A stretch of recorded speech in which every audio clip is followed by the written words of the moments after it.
Welcome to the first section of our bacteria chapter. This is our bacteria overview figure. We'll be using this throughout all of our videos as a roadmap. So in this video, we'll be discussing Clostridium tetani, which you can see right here. This scene is about a necromancer who's tethered to the gates of hell. During his mortal life, he rubbed shoulders with some pretty shady people and was banished to the underworld. Notice that he's chained to the gate behind him, which is the entrance to this hellish underworld. The orange-looking flames behind the gate should remind you that he's in hell. So tethered for tetani, or Clostridium tetani. Notice that most of the background is purple. This is because Clostridium tetani is a gram-positive organism, and gram-positive organisms stain purple under the microscope. We'll use this consistently throughout our microbiology videos to represent gram-positive organisms, and we'll use a lot of red and pink colors in the background to represent gram-negative organisms. This is a figure differentiating gram-positive organisms from gram-negative organisms. The purple circles, right here, represent gram-positive cocci, and the pink rods, right here, are gram-negative bacilli. Clostridium tetani is a gram-positive rod, so it looks kind of like this when gram-stained. So it's purple, and it looks kind of like rods, as you can see by these shapes right here. Okay, notice that the necromancer is raising the skeleton monster from the dead. Look at the skeleton's back. Do you see how it's kind of in an arched shape? This is because Clostridium tetani infection causes spasms of the spinal extensor muscles, resulting in this arched back appearance. Also notice how there is a green cloud of magic around the skeleton. This looks like a green gas cloud, which is used to represent an exotoxin. Clostridium tetani produces an exotoxin known as tetanospasm, which causes muscle contractions. I'll talk more about this toxin in a minute. If you look at the necromancer's hand, you can see that he has the same green, magic-looking cloud around him as if he's casting a spell on the skeleton. Also notice that he's using dice to help him with his dark magic. The dice in this green cloud of magic represents diazepam, because dice sounds kind of like diazepam. Diazepam is a benzodiazepine that can be used to reduce the muscle spasms seen in Clostridium tetani. Did you notice anything odd about the skeleton monster's jaw? It's missing. In fact, it's at the bottom of his coffin. He's been dead for about 10,000 years though, so I guess your bones start to decay after a while. Also notice that there is a lock on the side of the skeleton's coffin. The lock and the jaw together should help you remember that Clostridium tetani can cause lockjaw, which is also known as trismus. We'll also add some bugs to the scene because you'd likely have bugs in your coffin after a few thousand years. Notice that these are snails. A snail has an outer shell that protects it, and similarly, spores produced by bacteria have a sturdy protective covering, making them highly resistant to chemicals and temperature. This allows bacteria to survive in harsh environments for a very long time. Spores are inactive, but can become metabolically active when environmental conditions are favorable. So we think a pretty good representation of this is an object with an outer shell. In this case, a snail. So snail for spore forming. Throughout our videos, we'll continue to use snails and other objects with outer shells to represent spores. Okay, let's add another character to the scene. This monster to the right is also being raised from the dead, but it's taking a bit more effort because he's strapped down with these cords. As the powerful magic begins to exert its force on the monsters and their coffins are violently ripped open, a black cloud of dust begins to rise to the sky. This dust cloud at the bottom left side of the image, along with the belly ring monster, allude to the idea that unhygienic deliveries and umbilical cord care can be associated with Clostridium tetani. So think of this big belly ring strapped down with dirty ropes and dust flying in the air as a representation of a dirty umbilical cord. Notice that this monster has a mask on. The mask alludes to the idea that this is an obligate anaerobic organism. A mask covers the mouth and nose, making it harder to breathe, just like anaerobic organisms must grow in environments with little oxygen. In future images, we'll represent obligate anaerobes with face masks. So, face mask for obligate anaerobe. We've also added a creepy-looking smile on this monster to help you remember that Clostridium tetani causes Rhesus sardonicus, which is characterized by an eerie-looking grin. Finally, notice that this monster has some horns. This is a reference to how the tetanus toxin works. It travels to the anterior horn of the spinal cord. So, horn for anterior horn of the spinal cord.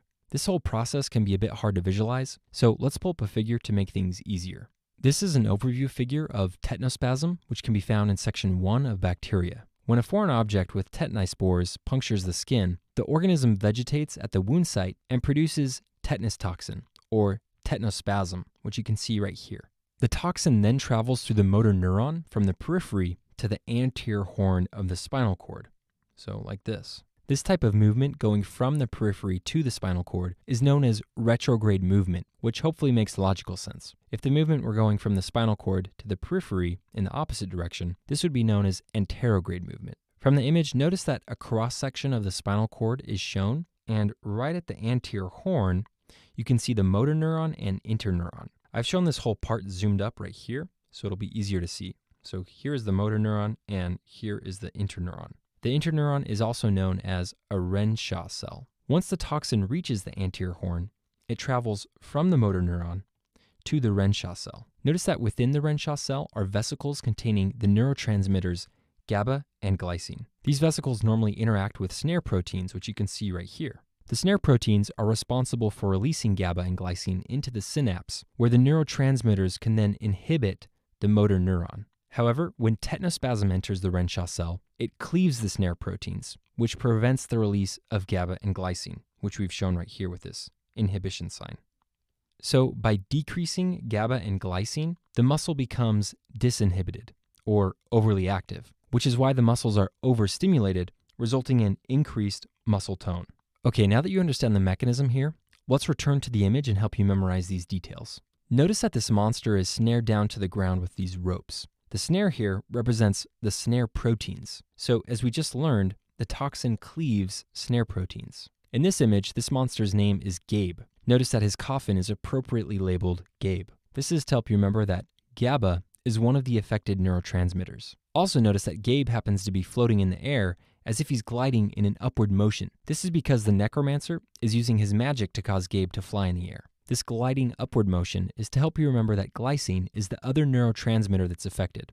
So glide for glycine. Okay, notice that we've added a cool looking serrated sword to our necromancer. It's serrated kind of like a saw, which is a reference to the Renshaw cell. We've also added some rusty nails on the necromancer's robe to help you remember that Clostridium tetani spores are commonly found on rusty nails. This is why a rusty nail puncture wound commonly precedes the clinical presentation of Clostridium tetani. Notice that the skeleton is holding a syringe very tightly in his hand. The clenched hand here represents that Clostridium tetani can also cause clenched hands. The syringe in the skeleton's hand is used to represent that Clostridium tetani can be prevented with the tetanus vaccine. We'll continue to use this syringe symbol to represent vaccines. It's especially important for pregnant women to receive the vaccination because they can provide transplacental IgG to the developing fetus, which can prevent neonatal infection. This is especially important in developing countries where unhygienic deliveries and cord care may be more common. So remember this syringe in conjunction with the belly ring on the other monster, and that vaccinating pregnant women can decrease neonatal infection. Finally, look at the gate behind the necromancer. Did you notice that the entrance to the gate and the top of the gate is lined with these little immunoglobulins?